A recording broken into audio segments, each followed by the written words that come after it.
E aí, galera do Sport Like, voltamos aqui agora para falar do Fluminense, que a chapa esquentou lá pela banda tricolor.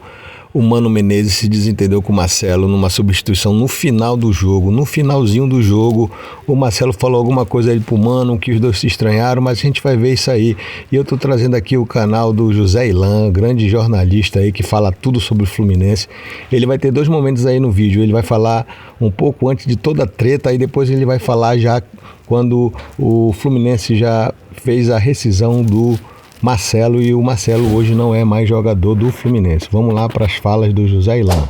Vamos lá, gente. Primeiro eu vou mostrar a cena novamente. Todo mundo já viu o review, mas vou mostrar aqui em detalhes para vocês, né? Bem lentinho, para a gente ver o que aconteceu, para a gente relembrar, para a gente contar essa história muito rapidamente. E aí eu já parti para a opinião, né? Depois de trazer as informações sobre o que de fato ocorreu.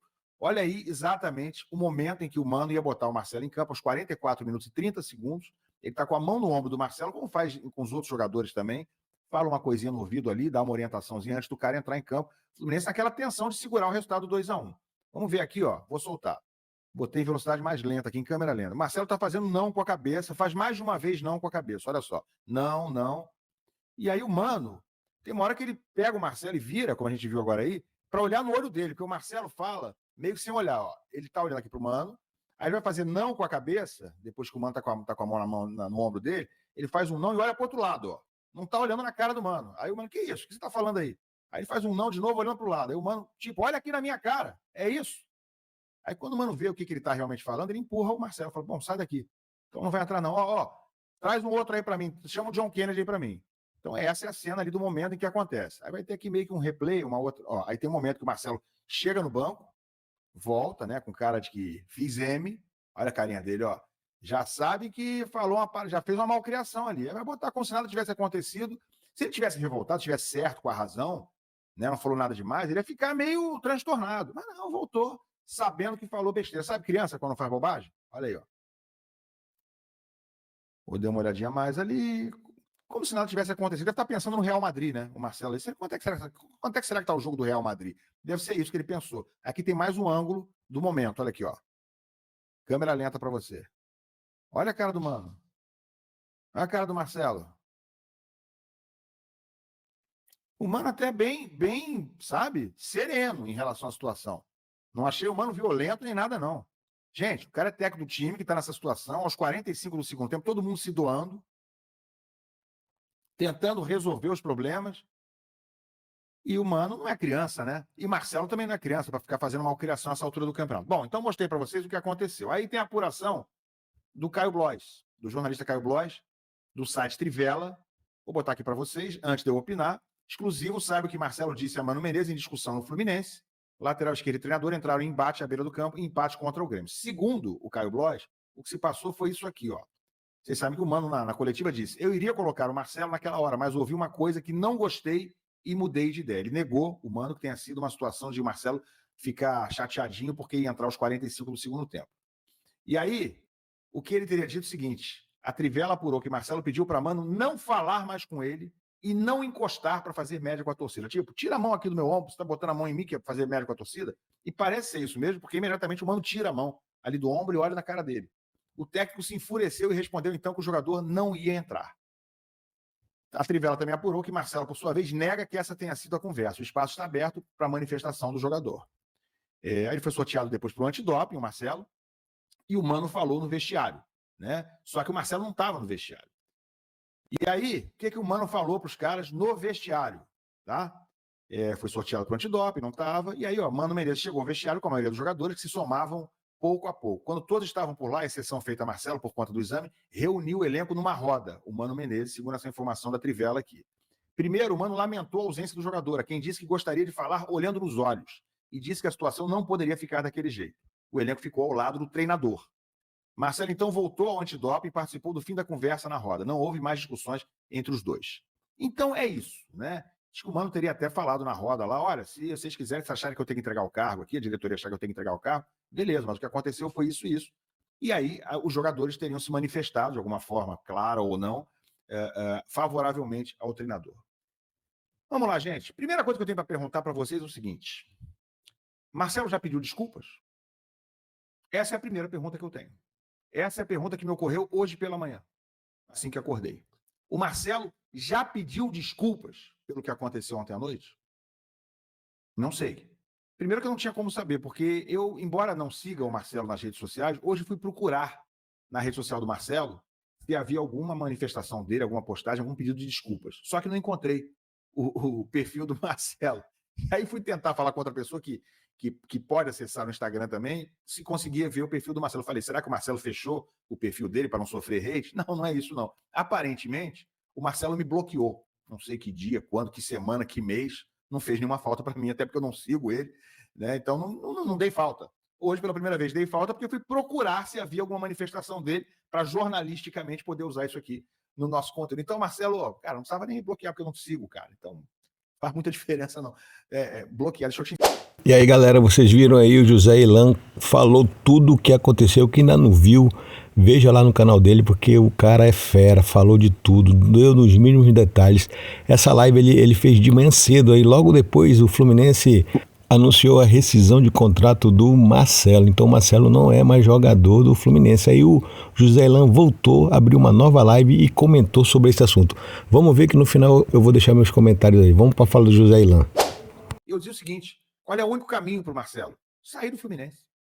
Eu não estava adivinhando, não, mas acho que estava, né? Não tem como o Marcelo continuar no Fluminense depois do que aconteceu. O Fluminense hoje, lutando contra o rebaixamento, a 6 rodadas do fim do campeonato, é um cesto de frutas, sabe? Uma cestinha de frutas.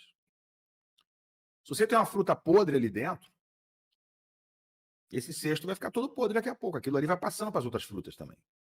E aí eu não estou falando que o Marcelo, como ser humano, ou como carreira de jogador, como o grande ídolo que foi internacional, que ele seja uma fruta podre, né, de uma forma geral. Eu estou dizendo que hoje, no contexto, no cenário do Fluminense, dentro do que se tem hoje no Fluminense e do que se almeja e precisa almejar, hoje o Marcelo, com essa atitude, com esse comportamento que teve ontem, é uma fruta podre.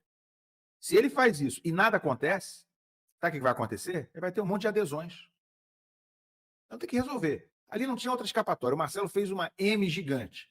Ou ele pedia desculpas para os jogadores, para o Mano, imediatamente após o jogo no vestiário, e publicamente fosse conversar com jornalistas, ontem mesmo, dar uma coletiva, e pedir perdão pelo erro, pela grande cagada que fez, pela culpa parcial que tem pelo empate do Fluminense, porque sim, estava prestes a entrar no jogo. Quem vai garantir que aquilo ali não desestabilizou o time de alguma forma? Porque o pessoal percebeu. Se você olhar a cena que aconteceu na hora da treta dele com o Mano, o Marquinhos estava ali para entrar também, ele olha para o lado, assim, ele vê a coisa acontecendo. O pessoal percebeu na hora. E outra, o Mano chamou às pressas o John Kennedy, ia entrar o Marcelo, que é um jogador, né, mais de retaguarda, e entrou o John Kennedy. O Fluminense ficou com 4 atacantes no fim. Claro que ficou mais desguarnecido. Então, ou o Marcelo ontem pedia desculpas imediatamente no vestiário, para todos os jogadores, na frente de todo mundo, para o Mano Menezes, né, desculpas claras, sinceras e públicas, ia para a rede social dele publicar isso, ia para uma coletiva, logo depois do jogo, na zona mista, falar publicamente para o jornalista que errou e que está comprometido e que ele é culpado pelo que aconteceu ontem. Ou ele faria isso, ou não tinha caminho de volta. Como ele não fez nada disso aí, né, ao contrário, ele parece estar convicto de que tem razão, ele deve se achar muito maior do que o clube. Como o Marcelo não baixou a bolinha, não botou o pé no chão, parece muito difícil para ele hoje, essa altura da carreira, não tem outro caminho. Marcelo hoje é um veneno, é uma influência absolutamente danosa, venenosa para os demais jogadores. Imagina se o Marcelo faz o que fez ontem e fica por isso mesmo. Como é que é sentir o Renato Augusto? Sem defesa nenhuma ao Renato Augusto como jogador, né, como produção do que ele está fazendo no Fluminense. Não se trata disso, estamos falando de comportamento, de exemplo, de compostura que um jogador de futebol, que um atleta profissional de alto nível precisa ter. Sobretudo um atleta com histórico, com a história que tem o Marcelo e que tem o Renato Augusto também. Diga-se, o Renato Augusto não teve o tamanho do Marcelo internacionalmente, mas é um jogador, sim, internacional. 2 Copas do Mundo, seleção brasileira. Não sei se foram 3, acho que foram 2 Copas, 14 e 18, se não estou enganado. É um jogador que merece muito respeito também. Estou falando aqui em tese. Felipe Melo, jogador de Copa do Mundo, seleção brasileira. Vocês já viram o Felipe Melo fazer beicinho? Dar migué para não jogar? Desrespeitar treinador, desrespeitar torcedor ou a instituição? Eu nunca vi. Você pode falar o que você quiser do Felipe Melo dentro de campo, do que ele não tem conseguido fazer nos últimos tempos. E eu vou concordar com você. Agora, fora de campo, Felipe Melo é um defensor do Fluminense como se fosse o primeiro tricolor de coração da terra. E eu respeito isso. Né? Porque a gente sabe que o Felipe, antes de chegar ao Fluminense, não era tricolor.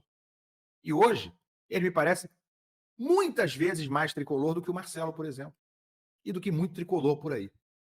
E aí, vocês gostaram, pessoal? Vão lá no canal do José Ilan, o cara é muito fera mesmo, mas ele trouxe tudo aí. Você que é tricolor, deve estar chateado com o que o Marcelo fez.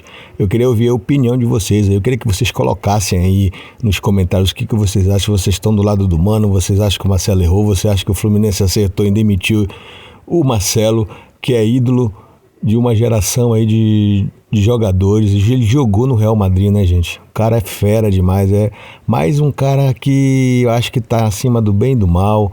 A torcida adora o Marcelo, mas realmente é um jogador em fim de carreira e que acha que pode fazer tudo, né? Eu lembro bem, eu sou aqui do Norte, né? Torço pro Nacional Futebol Clube. O Nacional tinha tradição de trazer jogadores medalhões que já não estavam mais em nenhum clube.